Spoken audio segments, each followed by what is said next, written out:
You are listening to True Crime Twins, a new true crime podcast produced by Crawlspace Media.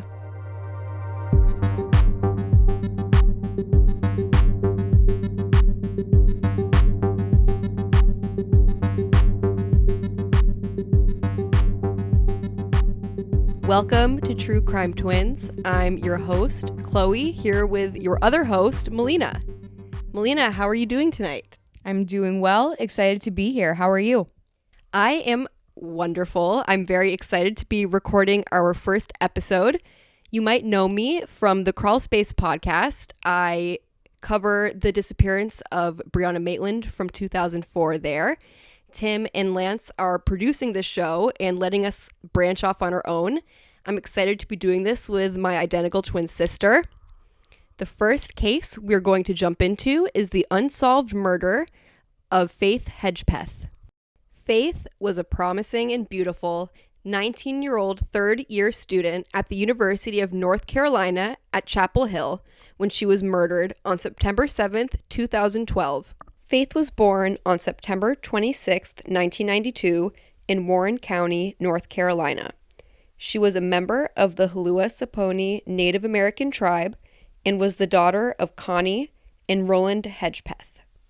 Although there is a multitude of evidence in this case, which includes but is not limited to a DNA sample that the Chapel Hill police believes belongs to the killer, a DNA phenotyping sketch which includes the face of what the killer probably looks like, a handwritten note left behind at the scene, and a host of viable suspects, Faith's homicide remains unsolved.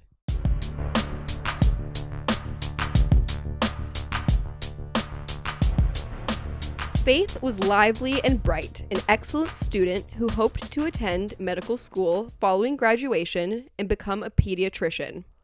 She had earned the Gates Millennium Scholarship for her academic achievements. She was highly social and had many friends. Faith's expansive social circle actually proved to be challenging for detectives to comb through in their search for viable suspects. A shocking part of this case is that almost 800 DNA samples have been submitted for comparison to the DNA sample left behind in Faith's rape kit, but there has been no match. Friends described Faith as responsible and dependable. She also liked to go out and was lovingly described as boy crazy, usually having a boyfriend. Faith at the time was living with her best friend since freshman year, Karina Rosario. It was not on a permanent basis, however. Karina's off-campus apartment only had one bedroom. Faith was getting her housing settled. She had planned to move out into an on-campus dorm once financial aid for the fall semester was available. Faith Hedgepeth's last evening alive unfolded as follows. On the evening of Thursday, September 6th, 2012, Faith attended a rush event for the Alpha Pi Omega, a historically Native American sorority at UNC. This was from 5:45 to 7 p.m. that night. Faith and her roommate Karina then went to the campus's Davis Library between 8 and 9. Faith left Karina at the library briefly to visit a friend and returned there at 11:30. The young women then left the library, went back to the apartment, and got ready to go out dancing. They arrived at the Pulse nightclub in downtown Chapel Hill, which was a club that, while it had a bar and things like that, they admitted individuals under the age of 21 to dance, and they got there at about 12:40 a.m. The two danced and socialized for about an hour and a half.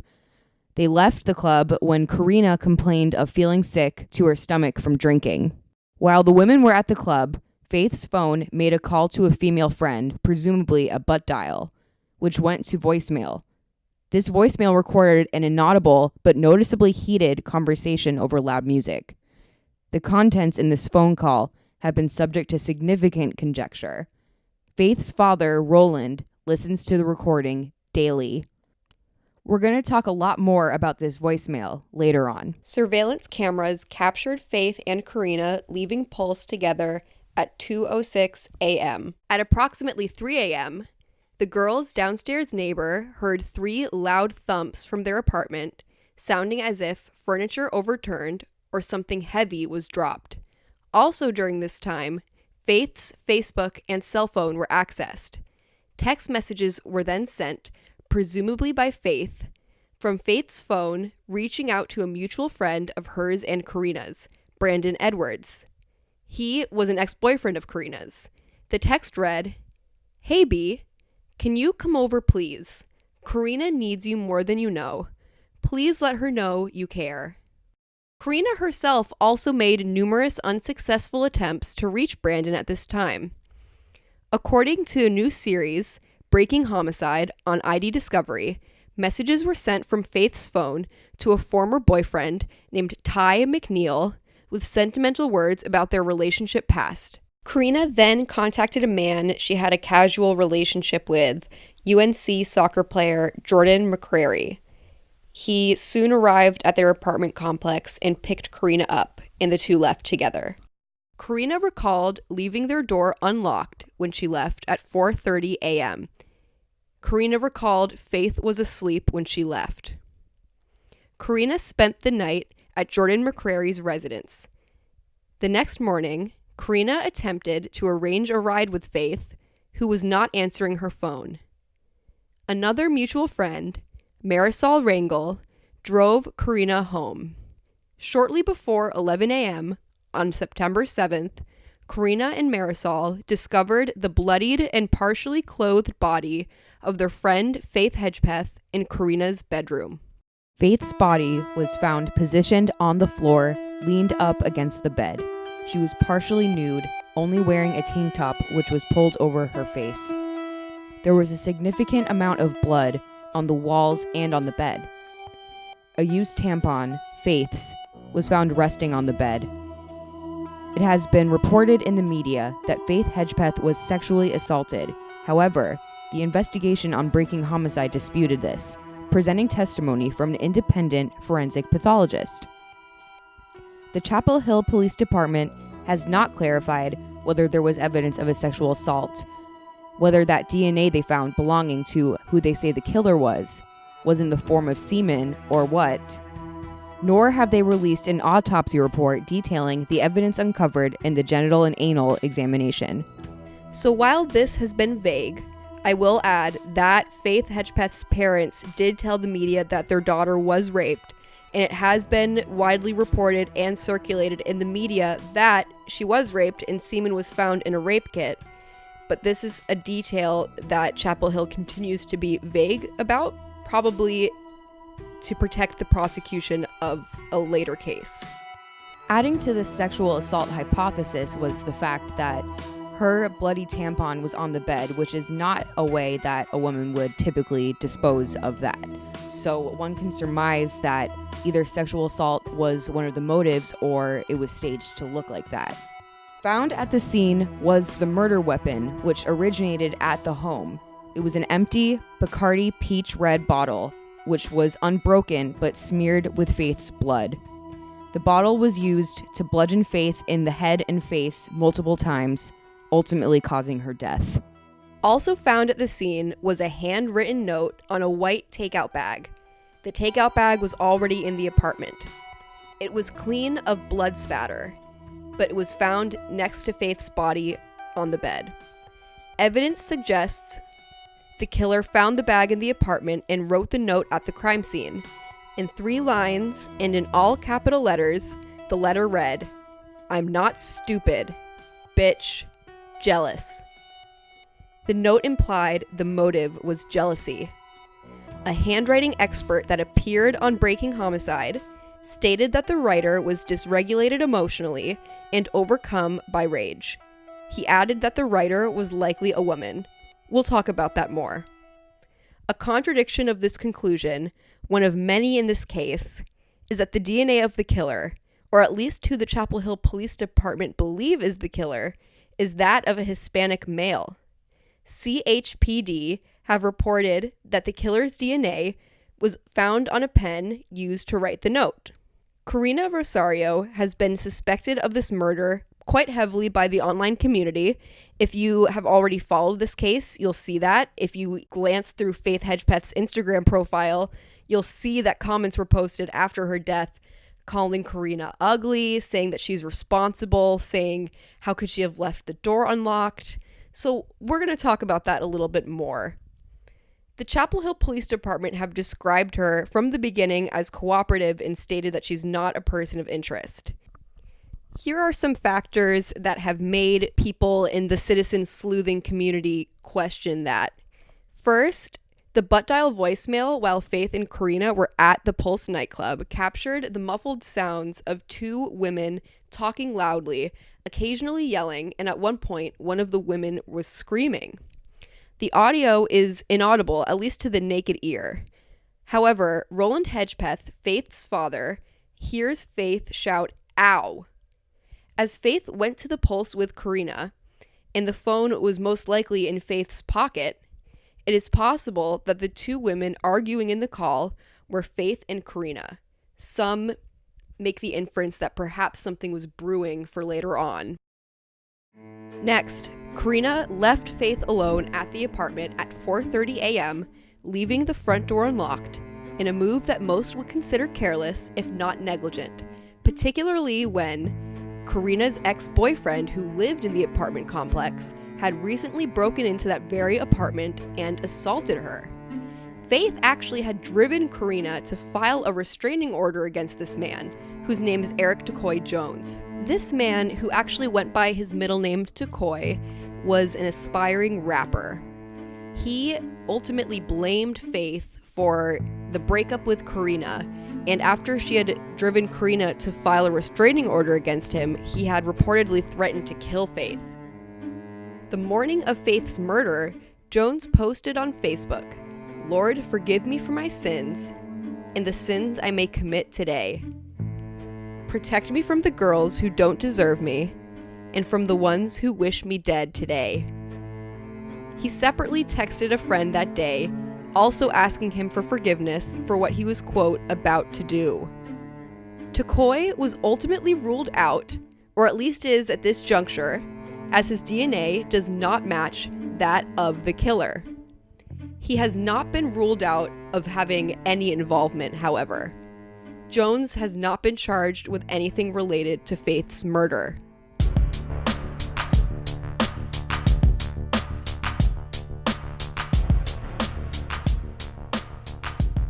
The behavioral criminal profile of the killer weirdly contradicts the DNA profile. This could very well be the key to why this case is cold. The evidence suggests that the killer knew Faith and had intense personal animosity toward her. The motive was likely jealousy due to that note.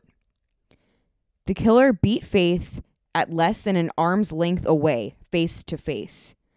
The note suggests that the killer is a woman. However, the DNA is that of a male and has not been matched to a single person in Faith's circle, who have all been swabbed for comparison. And like I said before, that's upwards of 800 people who have been excluded by DNA, while every other aspect of this crime, from the personal rage to the handwritten note, these pieces of evidence lead us to believe that she knew her killer. But if this was someone that she knew, no one else knew about it because the Chapel Hill Police Department have not swabbed this person yet by all appearances.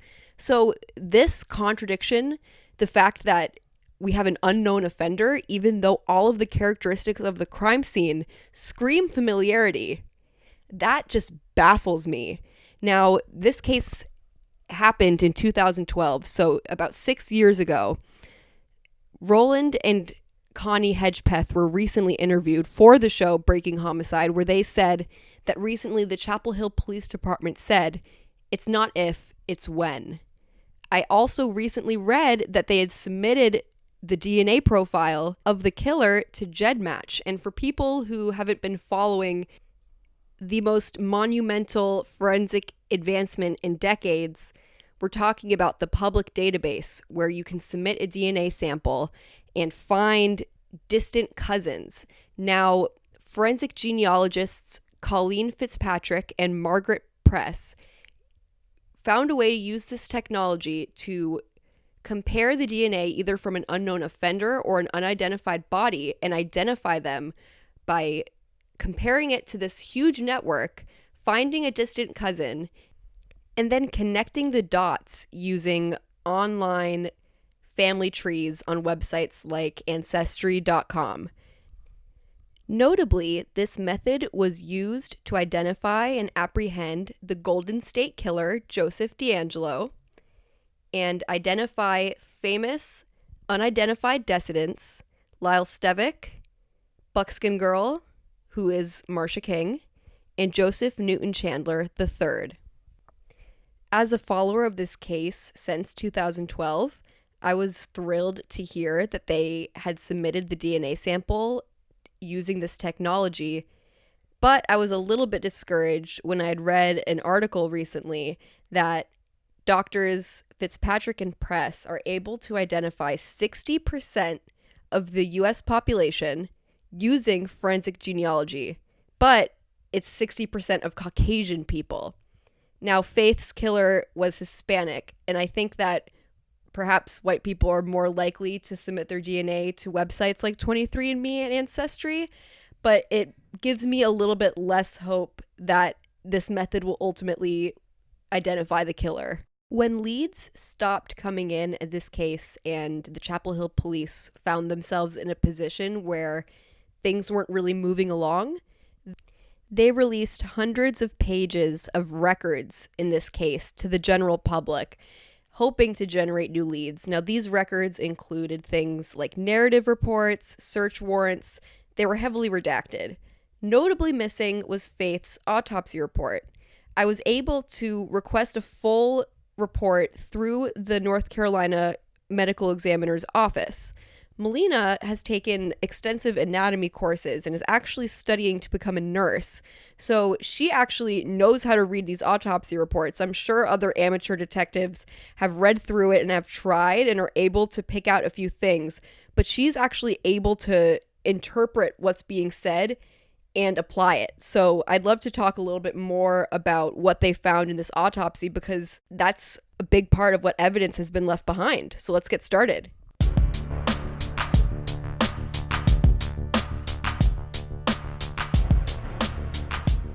Reading through the autopsy kind of painted a picture for us of how truly vicious this murder really was. When you look inside of her skull, you could see that she has something called diffuse subarachnoid hemorrhage, which basically means that in all 4 lobes of her brain, she had significant bleeding between her pia and arachnoid mater, which are the meninges of the brain, which would have caused extreme intracranial pressure, which would have deprived the brain of oxygen.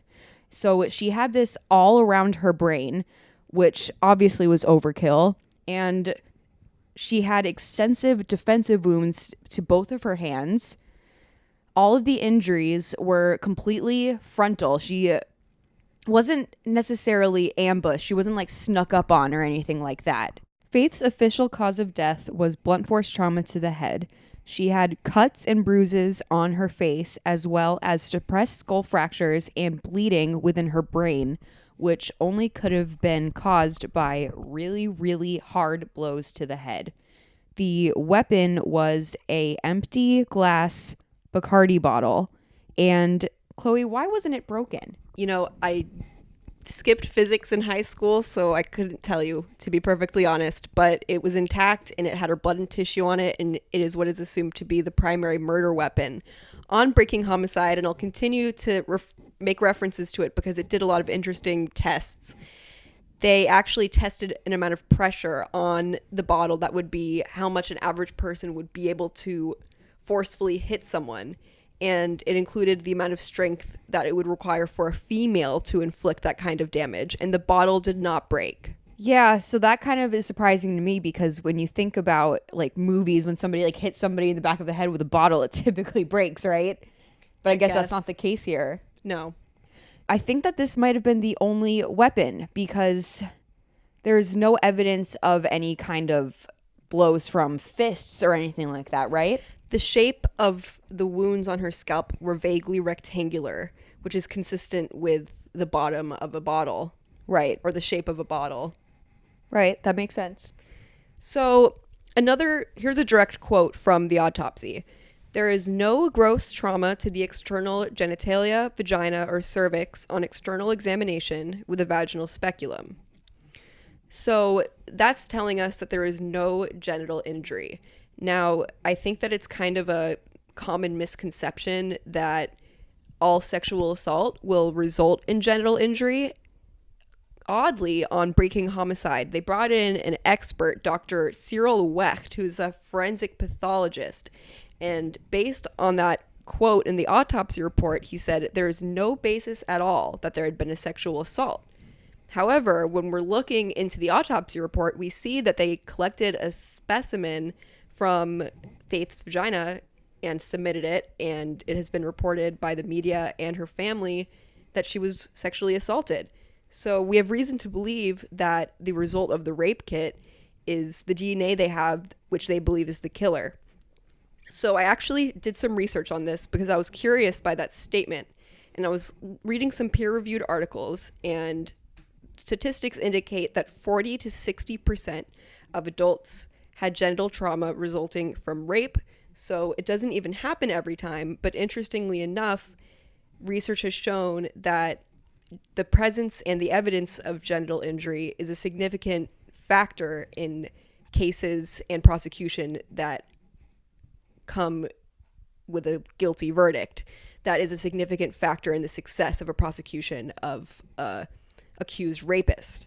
So that's a tangent, but the point is, just because she did not have genital injury doesn't mean she wasn't raped. I think that the evidence otherwise indicates that she was. Just by the way that her tampon was removed and disposed of, that implies rape to me. The fact that she wasn't clothed and the fact that her shirt was pulled over her head. I don't know why, I just feel like a staged rape is far-fetched. I think that it is too. I don't really see why somebody would think to do that. Why would they think to stage that? Well, if someone is in their right mind while they're committing a crime like this, and our killer clearly was not in his right mind while doing this, he was completely consumed with anger, they will probably be trying to think of ways to conceal what they've done and get away with it and not go to jail. So that could be staging a scene to look like something else so that they're not under suspicion.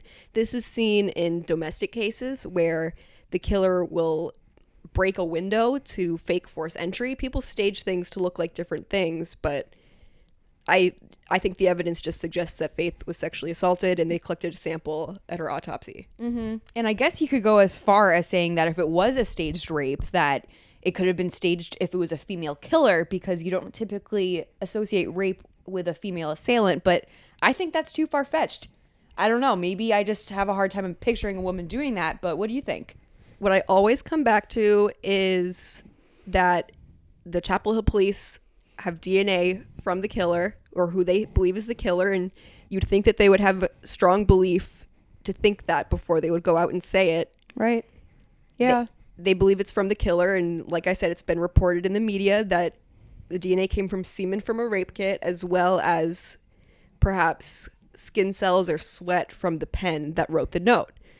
And it was a male, so I really don't think it was a female, but let's kind of go off of that and talk about the handwritten note. At the crime scene, on the bed where Faith's body was sort of halfway off, there was a handwritten note that read, in all capital letters, "I'm not stupid, bitch, jealous." The handwriting was unregulated and disjointed. What does the note tell us, and who was the note for? The note was without blood spatter or smears, but it was discovered on the bed where Faith was found. This tells us that the note was not already on the bed when Faith was being beaten. It also tells us that it was written with clean hands and placed with clean hands onto the blood-spattered bed. The pen used to write the note was confirmed to be the killer by DNA. So was the note for Faith? Or was it for who would almost certainly discover her body, Karina Rosario, the resident of the apartment? You know what? I actually never thought about that the note could have been intended for her. Or maybe the killer wanted to say that to Faith, but it was too late. She was already gone. Right. They killed her in a rage, and that was something that they wanted to tell her, but they couldn't because she was dead. So they expressed their emotion through writing a note. But yeah, when I think about the note, I think about what's the function of this note? Who is it for? Who are they wanting to read it? So if it's someone that's just in a frenzied state and they didn't get a chance to say these things, I suppose it could have been Faith. And I think intuitively, I feel like it was for Faith. But it's interesting to consider, what if it was for someone else? And what is this person trying to communicate? Right. Starting with, I'm not stupid. Let's unpack that a little bit. What this is saying is the writer of the note is implying that the target believes that they're stupid. And this made the writer feel disrespected. Angry. And people can react really disproportionately to disrespect depending on their upbringing and depending on what their values are. Sometimes depending on the values of your family or where you grew up, the respect from someone else can mean everything. Especially if it's somebody who you know and you feel like that they tricked you or try to deceive you. It'll make you think that they think that you're stupid. Right. So it couldn't have, it's possible that it wasn't someone believing that Faith directly called them stupid, but Faith in their perception could have been behaving in a way where she was treating that person like they were stupid, like that they wouldn't catch on to something sneaky. Or so they perceived. Right. The next line, bitch. Now, this word made the handwriting analyst on Breaking Homicide say that this language is not often used by men, and therefore he believed the writer was a woman. Now, I normally would agree with that, because I would think in a friendly manner or a casual way, women are more likely to use the word bitch. But when it's in an angry context like this one, where someone ends up dead and it was a particularly violent beating, I don't think it matters if you're male or female. I don't think it's far-fetched to imagine that person would call a woman a bitch, male or female. I agree with that. The last line is the word jealous. So why does this writer think that Faith is jealous? Jealous of what? Yeah, and when I first heard that, I kind of pictured it being like jealous, like with a question mark, like asking her if she's jealous, or you think that she's just being called jealous. Right. I mean, it's not complete sentences and there's no punctuation, so it's kind of impossible to guess what that person meant exactly. All we can do is speculate, but I think that word means something, and it's hard to kind of connect the dots. And you think about, is jealousy the motive, and is it jealousy on the killer's end or on Faith's end? It brings me back to Eric Tacoy Jones, because he perceived Faith to be the reason why he couldn't be with Karina. She drove Karina to get a restraining order against him, and she moved into the apartment where he once lived with Karina.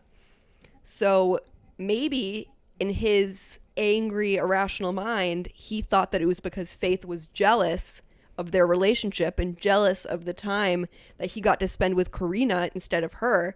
So he was saying, I'm not stupid, bitch. Jealous. That's kind of what my impression was with the phrasing, the way that you just said it. Yes, I can see it being someone perceives that Faith is out to get them, and is it because she's jealous? And that fits, but it doesn't fit because the DNA does not match Eric Tacoy Jones. What if Eric or Karina got somebody else to do it? Is that possible? Anything's possible. Like, what if this unidentified dude is just some hitman, but I don't really think that they particularly had any funds to, make it worth it for this guy, It's so hard to say. Who knows if... I think it's possible, and it's not unheard of, for someone to recruit another person to commit a crime. Yeah. Usually we can see that in home invasion and robbery cases. People can promise their friend a certain amount of monetary gain if they participate in this robbery with them, certain things to kind of lure or convince someone. Maybe whoever wished Faith harm knew someone with terrible morals, someone who has a short fuse and is angry, and were able to manipulate them, saying, oh, let's rob this place, they have a lot of money, and as a bonus there's a sexy girl living there. I don't know how these people think or talk, but if you can kind of develop a squad for a home invasion, I can see how you can perhaps manipulate a morally depraved person back home that has no connection to the case at all into committing a crime where they might stand to benefit. Yeah, definitely. It would explain why there's no matches. That's what's insane to me. And I'll keep saying this. Almost 800 DNA samples have been submitted for comparison with no match. It's possible that we don't know everyone Faith knew, everyone Karina knew, but that is a lot of people. It's very thorough of the police. That's right. And it's just baffling to think, even with all of the comparisons made, that it still hasn't been solved. And I wonder if maybe that's why the investigators on Breaking Homicide questioned the forensic evidence they found, questioned whether or not the DNA came from the killer. They didn't use the phenotypal composite. They denied that Faith was even raped. In my opinion, the show presented their evidence and their overall case with Karina Rosario in mind as their suspect. It's a popular theory on the internet that Karina Rosario was responsible or involved in the murder of Faith Hedgepeth. So let's unpack some of these pieces of circumstantial evidence that people have used to build a case against Karina. It should be noted that there is actually no case being built against Karina by the Chapel Hill Police Department. In all of their statements, they have said that she is cooperative and she is not a person of interest. So why does everybody think that she did it? Because of little pieces of evidence that they find suspicious. Let's start with the 911 call. Let's play that right now so people can get an idea of why people find this so suspicious.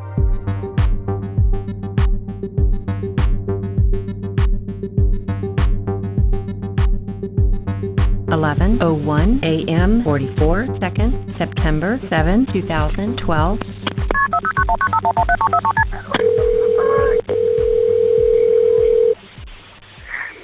Durham 911, where is your emergency? I just walked into my apartment and my friend was just like, you're unconscious. Okay, what's your address, ma'am? I live at Hawthorne at the View. Give me the address. I just moved here. I'm about to get it. Oh my God. It's 5639 Old Chapel Hill Road in Durham. Okay, repeat it to me so I make sure I've got it correct. Okay. 5639 Old Chapel Hill Road. It's apartment 1602. 1602? Yes. Okay. What's the phone number you're calling from? 201-321-8075. Okay, you say your friend is unconscious? She's unconscious. I just walked in the apartment and there looks like there's blood everywhere. Listen to me. Somebody's already sending the ambulance. Okay, I need to get some information from you, and I'm gonna tell you how to help her. Okay. Okay. Okay. How old is she? She's 19. Okay. I don't know. I don't want to touch her, but. Listen to me. Is she breathing? I don't know. You need to check and see. Is she breathing? I don't think so. Okay, listen to me. There's blood everywhere. There's what? There's blood everywhere. Okay. I don't know what happened. Okay, is she on her back or is she laying on her stomach? She's on her back, but I think she fell off the bed because she's off the bed. There's blood all over the pillows, in the comforter. I just don't know what happened. Okay. All right, listen to me, all right? Is someone coming? Yes, I've got somebody coming. I need for you to help her. I need for you to go up to her. We need to see if she's breathing or not. Okay? I don't think so. Okay. Listen to me. Go up. The paramedics are on their way. I want you to stay on the line. I'm going to tell you what to do next, all right? Are you right by her now? Yes. Okay. Listen carefully. Moving. She's not moving. Okay. No. Will you touch her arm? Tell me, how does she feel? She's not moving. Okay, ma'am, we need to find out if we can help her or not. You've got to, do as I'm asking so we can help her. All right?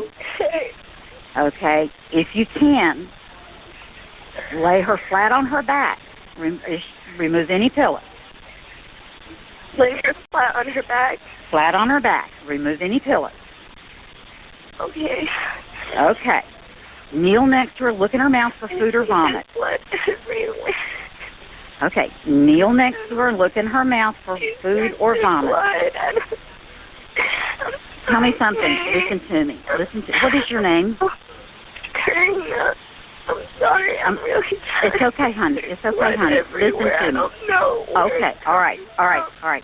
Listen to me. When you touched her, how does she feel? Does she feel warm? No, she feels cold. She feels cold? Okay. Yes. Okay. All right. Don't touch anything else, okay? Don't touch anything else. Hurry. Okay, they're on their way. I've got police on the way to you, and I've got medics on the way. Okay? I can't believe this. Okay. What room is she in? She's in my bedroom. Okay, I want you to go back into the living room, okay? I don't know what's going on. Okay, listen to me. in my room that was not here before. Okay, listen to someone me. that came in here. Okay. It really does. All right. What did you say your name was again? Here. Because okay, I don't. Okay, listen to me. Don't touch anything else in the room. I'm not. I want you to leave that room. Go into the living room. You need to make sure the door is unlocked so somebody can get in, so that the medics and the police can get in when they get there. Okay? Yes, of course. It's unlocked. Okay. Now tell me again. They're get here though.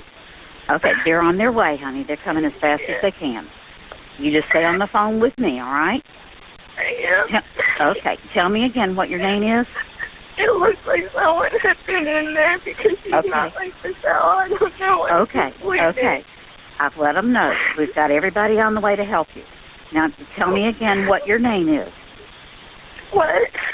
What is your name? Karina Rosario. Karina? Yes. Okay, Karina. You sit down on the couch and don't touch anything, okay? You just sit down. I'm not touching anything. Okay. I just want you to sit down because the police and the medics are going to be there. They're coming just as fast as they can, all right? Okay. You just stay on the phone with me. Okay? You just stay on the phone with me. Are you sure they're coming? Yes, ma'am. They are on their way. I just can't believe this. No, someone had to have been in there. Okay. We've got first responders on the way. There's a fire truck coming. There's a medic coming, and the sheriff's department's on the way to you. Okay? You just stay on the phone with me until somebody gets there with you. All right? Okay. Okay, Karina. How old are you, Karina? I'm 20. You're 20? Okay, hon. You're doing all right.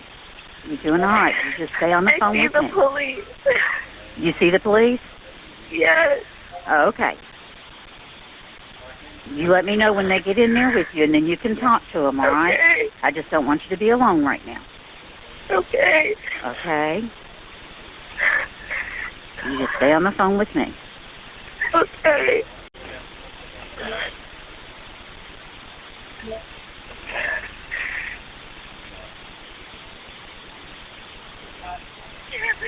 Are they in there with you?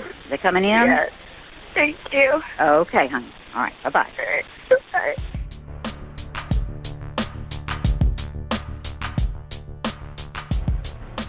People think it's weird that she started the call with hi.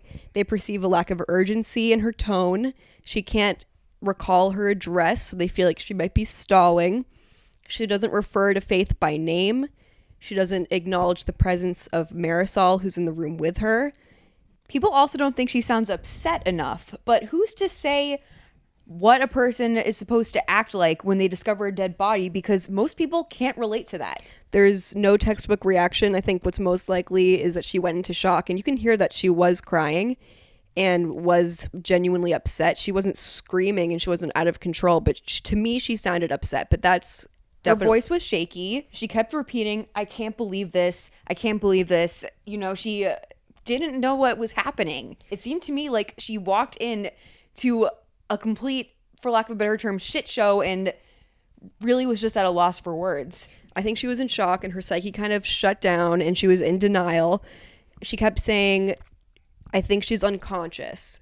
She wasn't really ready to admit to herself or to the dispatcher that Faith was dead, even though I think it was pretty obvious. You can hear that Karina starts to cry when the dispatcher instructs her to touch Faith to test the temperature of her skin, and she said she's cold.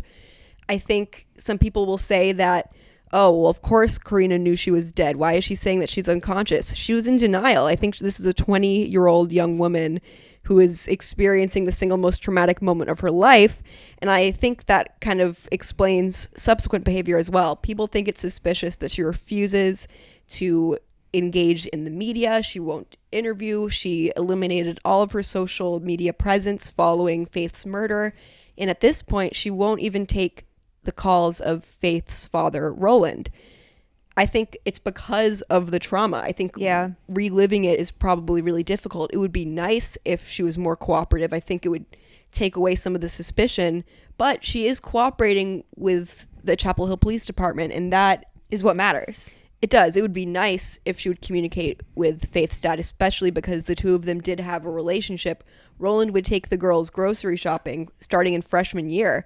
So it's a shame, but Karina just sounds like someone that's traumatized to me. Next is that Karina did not lock the door behind her when she left for the night.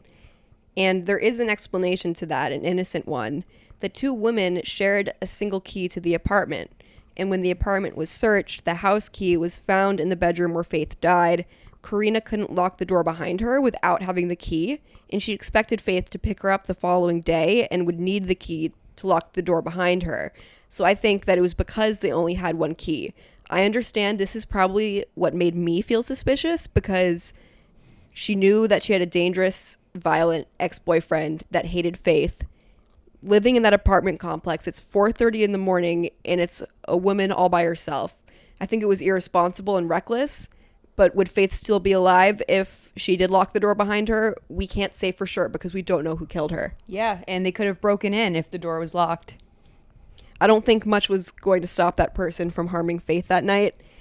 We can talk about the fact that we don't know if the person came to the apartment with the intention of killing Faith, because all the weapons that were used were already there. They originated in the apartment.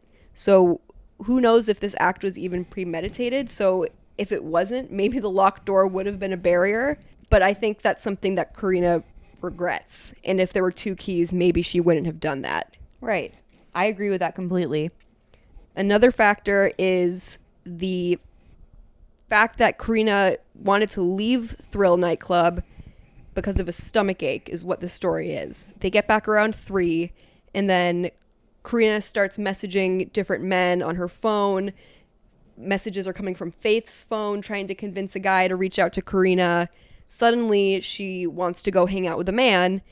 People think that's odd. Maybe she was trying to lure Faith back at a predetermined time to set her up. What do you think about that, Melina?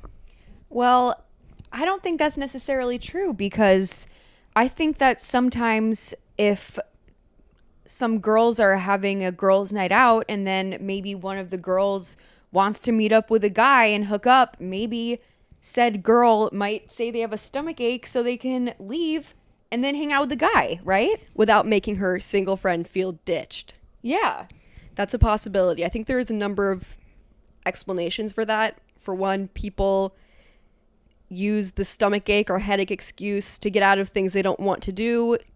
Karina might not have been having a fun night. There's so many explanations. She could have just wanted to see a guy. Like, it could be as simple as that. And I think that the explanation of her trying to get Faith back or lure her back at a predetermined time is the least simple and probably least tangible explanation out of all of the different reasons there could be. Yeah, it sounds like a pretty intricate conspiracy if that were the case. Right. And then how are they keeping track of this conspiracy? Are they texting about it? Surely there'd be evidence of that. They seized Karina's phone and laptop. They would have found evidence of some conspiracy unless they were communicating by carrier pigeon or something else. More likely is that maybe somebody was following them or watching them and waited until she was alone. Was Faith even the intended target? Right. That's an interesting thing, too. If you can look into the way the note is left, we were talking maybe it wasn't even for Faith. Faith and Karina both had dark, long, curly hair, similar complexion, similar build. It could have been a case of mistaken identity. And if the target was Karina, that would effectively exonerate Karina. So that's kind of something interesting to look into as well. Yeah. Finally, there's the pocket dial voicemail. While Faith was at the Thrill, she made a call, or her phone made a call to a friend of hers, and her friend missed the call and it went to voicemail. It's really difficult to hear anything that's going on, so I can't decipher anything. It's super open to interpretation. Some people say they can hear two women arguing. Faith's father says he can hear his daughter yelling, "Ow." An expert, or I don't know if he cleaned it up, but this was someone that works with audio and tries to clear it up. He hears someone say, "I didn't do it, Rosie." And the name Rosie said a number of times. Now, Karina's full name is Karina Rosario, and it's possible that people called her Rosie as a nickname because it's a variant of her surname. Also named in that voicemail is someone named Eric, and that makes people think, oh my goodness, clearly it's Karina and Eric. The problem with that theory is that Chapel Hill police have confirmed that Eric Takoy Jones was not at the Thrill nightclub that night, and he didn't go by Eric, he went by Takoy. So I feel like that evidence is really weak. I don't hear anything. I don't know how he heard Rosie. I don't know if he had knowledge of the case before this happened. People are upset and outraged by this unsolved case, and maybe they're trying to connect dots in their head. People are prone to that, but Eric wasn't there or Takoy wasn't there. And you can't prove that even if there was an argument going on, that the argument involved Faith or Karina. It could have been an argument of somebody else. I mean, if it was in Faith's pocket, it was most likely Faith and Karina, I would say, but you can't hear anything, but make up your own mind. It's my opinion that the audio is so indecipherable and honestly just an ear sore to have included onto this feed. However, if you are so inclined, please feel free to search for it on YouTube and let us know if you hear anything. 6 years have gone by, and the Hedgepeth family still does not have answers as to what happened to their daughter Faith. Faith has not received the justice she deserves. If you have any information regarding the homicide of Faith Hedgepeth, please contact the Chapel Hill Police Department at 1-919-968-2760. Take a look at the phenotyping composite. If you recognize this person, call in a tip. This case is solvable, and Faith deserves justice. Someone knows something, and we really just want justice for Faith. True Crime Twins is written and hosted by Chloe and Melina Canter. It is produced by Crawlspace Media. Our music was composed by the captain, host of True Crime Garage. Special thanks to Tim Polari, Lance Reen-Stierna, and to all of our listeners.